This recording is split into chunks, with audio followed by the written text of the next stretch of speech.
мурофиаи омӯзгор ва афсари собиқи Кумитаи давлатии амнияти миллӣ Муҳаммад Султон дар Душанбе шурӯъ шуд. сарсонии 700 хонандаи як мактаб дар Душанбе. шоҳҷоиза ва медали тиллои 2 омӯзгорзани донишгоҳи миллӣ дар форуми байналмилалӣ. дар Душанбе баррасии парвандаи Маҳмад Султон Мавлоназаров Муҳаммад Султон рӯзноманигор ва маъмури пешини амният сар шуд. рӯзи аввали мурофиат дирӯз 7 сентябр дар додгоҳи ноҳияи Синои пойтахт гузашт. дар ин бора Радиои Озодӣ хабар медиҳад. додрас гуфтааст, Маҳмад Султон Мавлоназаров ба даъвати оммавӣ барои амалӣ кардани фаъолияти экстремистӣ тариқи интернет, қисми 2 моддаи 307 Кодекси ҷиноӣ ва таҳқири ҳокимияти давлатӣ тариқи шабакаҳои иҷтимоӣ, қисми 2 моддаи 330 Кодекси ҷиноӣ муттаҳам аст. пайвандонаш мегӯяд, Муҳаммад Султон як ҳафта пеш дар мулоқот бо бародараш айбномаро рад карда худро бегуноҳ шумурд. дар аввал намояндагони додгоҳ ба пайвандони Муҳаммад Султон гуфтанд, мурофиа ба таври боз баргузор мешавад. аммо хабарнигорон гуфтанд, ки ба онҳо иҷозаи вуруд ба толори додгоҳ надоданд. мақомоти интизомии Душанбе Муҳаммади Султонро рӯзи 16 июни имсол аз хонааш бурданд ва ба иддаои хешовандонаш ба ӯ ҳатто имкон надоданд, ки пойафзолашро бипӯшад. яке аз пайвандони Муҳаммади Султон гуфт, бародараш ҳафтаи гузашта бо ӯ дар боздоштгоҳи муваққатӣ мулоқот кардааст.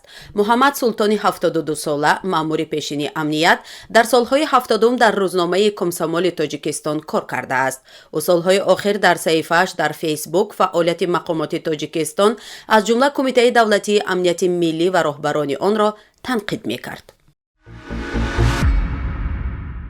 бо оғози соли нави хониш 700 хонандаи як мактаб дар Душанбе ба мактаби дигар кӯчонида шуданд ва хонандагон маҷбуранд дар себаст ва баъзан берун аз синфхона дарс хонанд. ба иттилои хабаргузори Азия Плюс, волидайни хонандагон бо изҳори нигаронӣ гуфтанд, қабл аз оғози хониш 31 август бо далели таъмири мактаби рақами 77 700 хонандаи онро ба мактаби рақами 78 кӯчонидаанд.